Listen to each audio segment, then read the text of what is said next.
Bonjour à tous, j'espère que vous allez bien. On se retrouve pour la dernière leçon de la semaine, c'est une leçon de conjugaison. Oui, on en fait beaucoup, sur le participe passé. Alors, le participe passé, qu'est-ce que c'est? C'est une des formes du verbe. Donc, nous, on a vu l'infinitif, le verbe conjugué à différents temps. Et là, le participe passé, c'est une forme spécifique. Souvent, vous le rencontrez dans les dictées ou dans les textes. Vous avez soit les verbes qui terminent par ER, ceux qui terminent par E. On verra qu'ils ne se terminent pas tous en E, mais souvent, on fait l'erreur de les confondre. Et il y en a un qui est le verbe à l'infinitif. Donc, on va prendre l'exemple de manger. Donc, manger ER, comme ça. Donc, je vous avais donné comme moyen pour trouver l'infinitif d'un verbe. Par exemple, je mange, dire je suis en train de manger. Je rappelle l'astuce là. Mais là, c'est autre chose. La forme du participe passé de manger, ça sera manger aussi, mais écrit comme ceci. Donc, avec un accent. Et ça sera pour dire il a à manger, par exemple. Mais bon, ça, on verra plus tard. Donc, tous les verbes en ER, tous les verbes qui finissent par ER, leur participe passé, c'est E. Sauter, ER, ça va être sauter et. Alors, si je trouve ma petite brosse, c'est mieux pour vous faire les exemples quand même. Donc,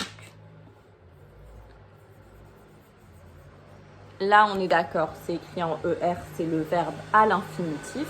Et si on l'écrit comme ça, alors je suis désolée pour le bruit, j'ai ma fenêtre qui est ouverte. C'est le participe passé avec un accent aigu. Sauter.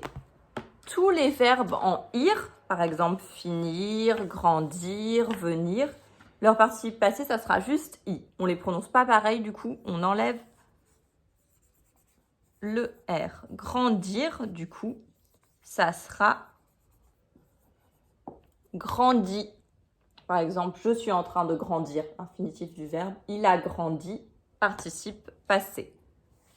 Donc, je vais vous donner, vous allez avoir dans la leçon le participe passé des verbes les plus fréquents, ceux qu'on utilise souvent. Je vais vous les lire, vous pouvez prendre la leçon devant vous. Donc, il y a être, c'est été. Dire, c'est dit, avec un T à la fin. Vouloir, c'est voulu. Avoir, c'est eu. Venir, c'est venu. Prendre, c'est pris. Faire, c'est fait.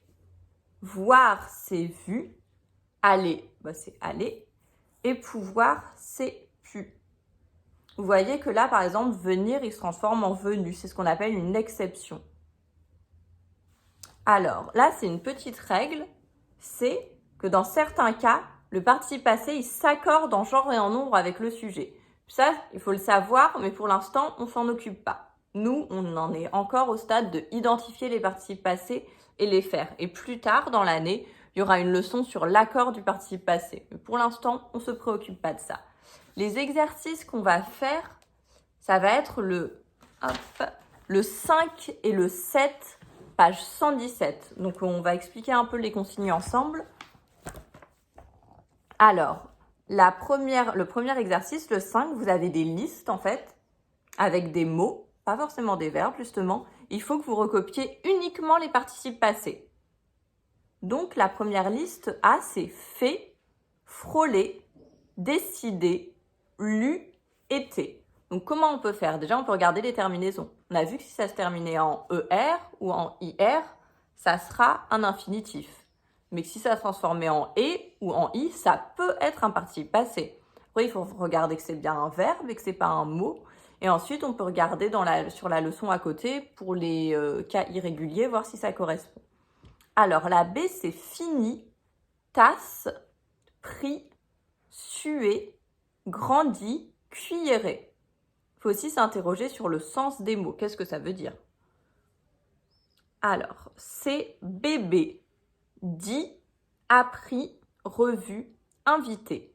Et la dernière, la D, pris, clé, écrit, eu, su. Donc voilà. Ensuite, on va faire le 7. La consigne, il faut écrire les participes passés des verbes conjugués. Du coup, là, il ne s'agit plus seulement de reconnaître. Vous allez avoir un verbe conjugué. Donc, conjugué, c'est quand il varie avec un sujet. Et vous allez devoir trouver le participe passé qui correspond. Donc, ce qui est le plus simple, c'est de trouver l'infinitif et ensuite vous transformez l'infinitif en participe passé. Alors, la première liste A, c'est il avait, tu grandis, je viens, elle classe. La liste B, c'est elle faisait, vous grogniez, nous pouvons, nous sommes. Ensuite, la liste C, je sors, il va, tu vois, nous disons. Et la dernière liste, tu veux, vous sautez, nous lisons, elles prennent. Voilà pour les exercices et la nouvelle leçon.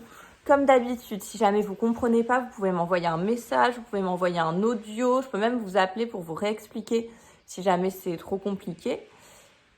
Pareil, vous pouvez laisser un commentaire, vous pouvez m'envoyer un mail si jamais vous n'êtes pas sur Classroom. Donc voilà, et aussi, petite information, comme c'est la dernière leçon vidéo, vous inquiétez pas, les parents ou les enfants, si vous n'avez pas le temps de tout faire, c'est chacun a des situations différentes, je sais qu'il y en a qui travaillent, que c'est compliqué à gérer, que même les enfants n'ont pas le même niveau dans toutes les matières, donc en tout cas, à la rentrée, on ne sait pas encore exactement quand ça sera, à l'heure où je tourne la vidéo, on s'adaptera au niveau de tous les élèves, il n'y a pas de souci, vous inquiétez pas.